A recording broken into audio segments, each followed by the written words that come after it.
উফ বাপ রে, এইসব করা কিন্তু ক্রিয়েটিভিটি অনেকটাই কষ্ট। আমার যে কি ডে ছিল ওই দিন, তো তোমাদেরকে পুরোটাই শেয়ার করব যে একটা ভালো শ্যুটের আউটপুট আনতে মেকআপ আর্টিস্টরা মানে কি লেভেলের হার্ডওয়ার্ক করতে পারে তার একটা ঝলক তোমাদের দেখিয়ে দিলাম। অনেকেই কমেন্ট করে লিখেছো, অনেক চেনা পরিচিত কাকিমা বন্ধুরা লিখেছো যে এরই নাম সংসার। হ্যাঁ, সংসারে থাকতে গেলে হয়তো বা এগুলো করতে হয় অনেকেরই, বাট এটা আমার সংসারের জন্য নয়। কারণ ঠাকুরের ইচ্ছায় সংসারের মানে এরকম কোনো জায়গা নেই যে এরকম নাতা দিতে হয়। আসলে এটা আমি আমার কাজের জন্যই তৈরি করতে নেমেছিলাম। এটা হচ্ছে আমার পয়লা বৈশাখের শ্যুটের জন্য আমি ব্যাকগ্রাউন্ড তৈরি করছিলাম। তার জন্য এটা আমি ফার্স্টে কিভাবে কি মেকিং করলাম, কিভাবে অত সুন্দর সুন্দর আউটপুট তোমরা দেখতে পেলে, তার পুরো ভিডিওটাই তোমাদের সাথে শেয়ার করব। তাই স্কিপ না করে পুরো ভিডিওটা দেখতে থাকো। আর অবশ্যই থ্যাঙ্কস জানাবো আমার শ্বশুরবাড়ির প্রত্যেকটা মানুষকে, আমার শাশুড়ি মা, আমার শ্বশুরমশাই, আর অবভিয়াসলি যে মানুষটির নাম না নিলেই নয় সে হলো আমার হাজব্যান্ড সুমন দাস।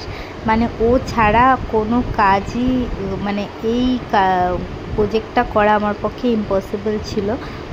ও আমাকে অ্যাজ এ ফটোগ্রাফার হিসেবে যতটা এখন সাপোর্ট করছে, প্লাস তার সাথে সব রকম দিক থেকে ও আমাকে সাপোর্ট করে।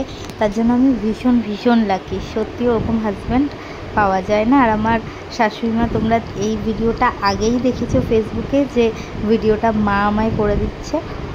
আর আমরা এখানটায় খেয়ে না খেয়ে এখন দেখো মানে একটা মাটির আউটপুট আনার জন্য চেষ্টায় লেগে পড়েছি। তো ও সেই তালে সুমন দাস মানে আমার হাজব্যান্ড ও করছে, দুজনে মিলে ব্যাকগ্রাউন্ডটা তৈরির জন্য। কেমন আসলো আউটপুট পুরো ভিডিওটা দেখতে থাকো।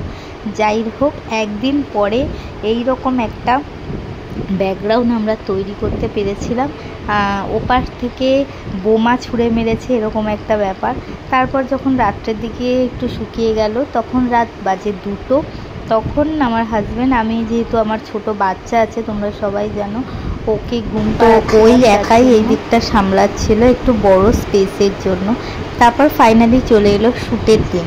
শ্যুটের দিন আমার দিদির মেয়েটা, যে আমার এখন স্টুডেন্ট প্লাস মানে হেল্পিং হ্যান্ড যা বলো, ও আমাকে অনেক অনেক সহযোগিতা করেছে। তার জন্য থ্যাংক ইউ সো মাচ। ও দেখো আমি মেকওভার করতে করতে এসে দেখছিলাম যে ব্যাকগ্রাউন্ডের কাজটা কত দূর, তো আলপনাটা দিচ্ছিল।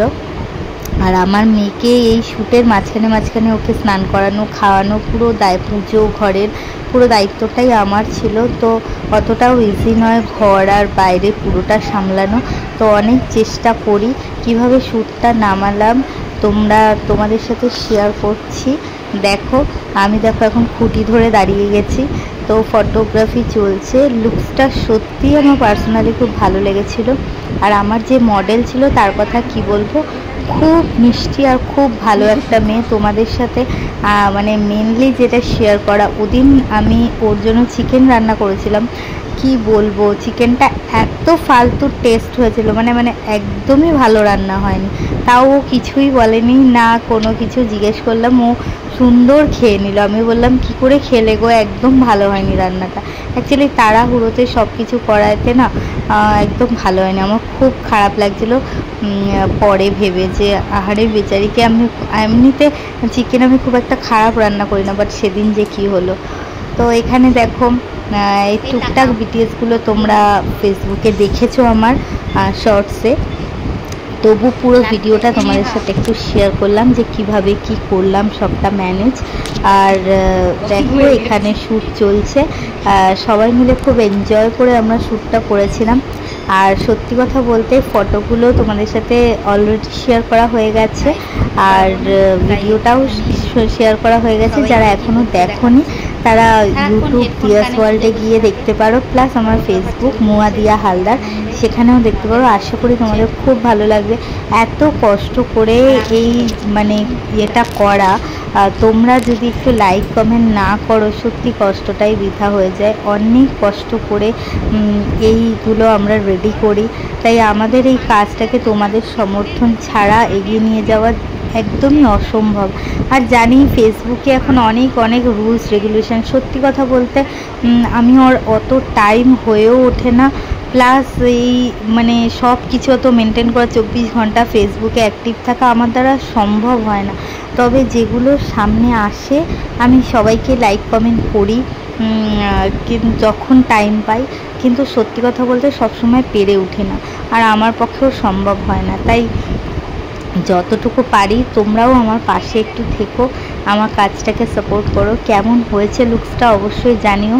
আবার নর্মাল ফোনের একটা ছোট্ট ওই দিনকার ব্লগ তোমাদের সাথে শেয়ার করলাম। আর বাংলা নববর্ষ, আমরা তো বাঙালি বলো, আমরা যেমন নিউ ইয়ারটা খুব ভালো সেলিব্রেট করি বাজি ফাটিয়ে কেক কাটিয়ে, তো নববর্ষটা তো আমাদের বাঙালিদের শ্রেষ্ঠ একটা উৎসব বলতে পারো। তো সেটা নিজের কাজ দ্বারা যে সেলিব্রেট করতে পেরেছি বা করছি, সেটা আমার কাছে খুব বড় পাওয়া। আর লুকসটা বাঙালিদের জন্য উৎসর্গ করলাম। সবাই একটা করে লাইক কমেন্ট অবশ্যই করে যেও, কেমন হয়েছে জানিও। আর এখানে দেখো সবাই আমার সঙ্গপাঙ্গরা যারা আসে, ওদেরও একটু দেখালাম। তো ওরা খুব রাগ করবে জানি ভিডিওটা ছাড়ছি বলে, প্লিজ তোরা রাগ করিস না, একটুখানি জাস্ট শেয়ার করলাম। আর আমার মডেল তো খুবই মিষ্টি, খুবই ভালো, ওর কথা কী বলবো। তোমাদের ভিডিওটা কেমন লাগলো পুরো জানিও কমেন্ট করে, ভালো লাগলে লাইক কমেন্ট শেয়ার করো। Tata, by.